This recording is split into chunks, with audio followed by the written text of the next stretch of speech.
Lot, dahil kakatapos ko nga lang palang bumiyahe, niyaya ko pala yung pamilya ko kumain dito sa labas. At ayun, nakita namin dito sa Leon Ginto Street, Corner Estrada, si Kuya Mel Kitchen. Kaya itatry natin ang kanilang mga pagkain. Sabi kasi dito, all Filipino foods daw sila. Kaya tara, samahan nyo ako mga lot, try natin. Interviewin muna natin yung owner ng Kuya Mel's Kitchen. Nandito nga pala si Ma'am Ken para matanong natin kung ano ang lagay ni Kuya Mel's Kitchen. Kamusta naman yung business na Kuya Mel's Kitchen? Okay naman yung Kuya Mel Kitchen, and then nakilala din yung Kuya Mel Kitchen dahil sa affordable yung meals for the students, lalo na sa Lasal, sa Agno. So meron kami din doon na stool. Meron kayo sa loob mismo ng Lasal? Hindi sa Agno Food Court. Sa Agno Food Court. Bali, si Kuya Mel's Kitchen, saan meron siyang branch? Mayroon siya sa Agno Food Court sa Fidelries, and then mayroon din siya sa USD sa The One Santo Tomas. Ayun ma'am, tanong ko lang, bali ilang years na po si Kuya Mel at saan yung kanilang first branch? Okay, nag-start sa ang Kuya Mel Kitchen sa Fidelries sa Lasal 2019. 2019. So bali nagra-run na si Kuya Mel's Kitchen for 6 years. Ang Yes, first po. branch niya is sa Lasal. Yes, po. Then ang second branch niya is Leon Yes, Ginto. yes. Then nag-expand siya sa may US. Yes, tama. Bale, grabe, ang galing mga lot. Naisip niya yon ni Kuya Mel na mag-expand for affordable price na mga pagkain. At for student na abot kayang presyo pero quality ang isi-serve na food. Ganon kagaling si Kuya Mel mga lot. Tingnan natin yung luto ni Kuya Mel. Unahin na natin yung kanilang fettuccine with fried chicken. Grabe, for only 129 pesos. Meron ka ng napakaraming serving ng pasta with fried chicken pa mga lot. Tikman natin. Creamy. Ang sarap mga lot. Nasa lasa mo yung pagka-creamy ng pasta niya. Yung sauce. Grabe. Sobrang savory. Next naman natin yung kanilang chicken honey mustard for only 119 pesos. Grabe yung service. Napaka-generous. Tignan na natin.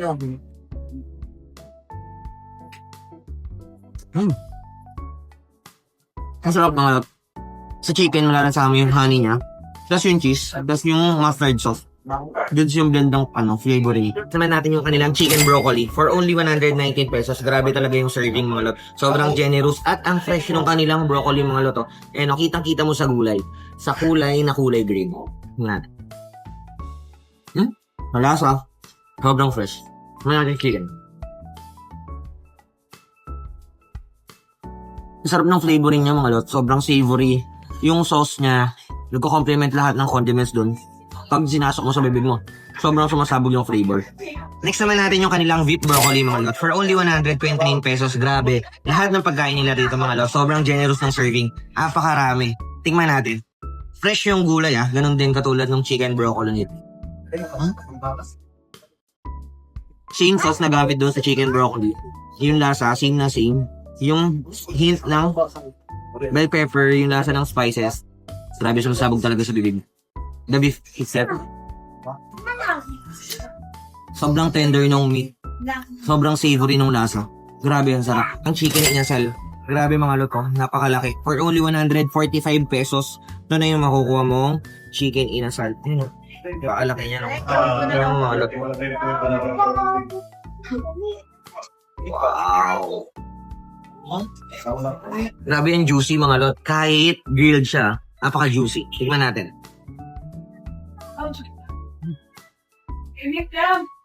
Sobrang sarap. Smoky flavor.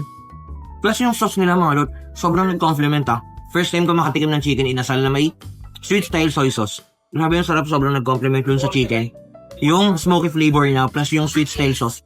Sobrang good for me. Sizzling pork sisig. Grabe, for only 119 pesos. Parang good for 2 serving na yung nakaserve sa'yo na sizzling. Grabe, mainit. Dahan-dahan, baka mapasok sa sizzling plate. Manatan. Masarap mga lot. Ang lambot nung mismong pork nila. Tapos yung lasa, may hint ng spices. Hint ng paminta. Ng garlic powder. Grabe, sarap. Ang daming flavor sa bibig ko na nagsama-sama nung pagkakain ko sa kanilang pork sisig. Beef Salisbury steak for only 119 pesos. Grabe, sobrang generous talaga ng serving nila. Grabe, tingnan nyo mga loto. Ayan hiniwa. Binuka. Dumikit na sa sizzling plate na durog. Grabe. Sobrang kapal ng fatty. Mga lota, homemade nga pala nila tong patty na to. Tingnan natin. Turog mga lot, sobrang lambot oh.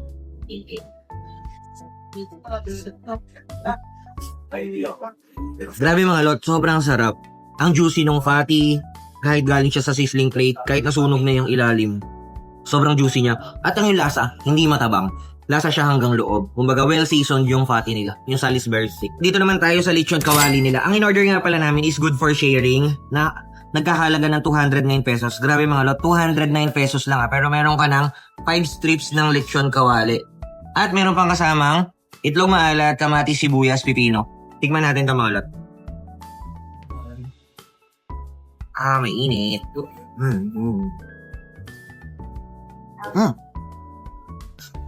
Ito. Ang sarap. Sakong-sakto yung alat. Tapos yung lasa ng lechon kawali mga lot. Hanggang loob. Well seasoned siya. Ang lambot. Pati yung crispiness nito. Ang balat.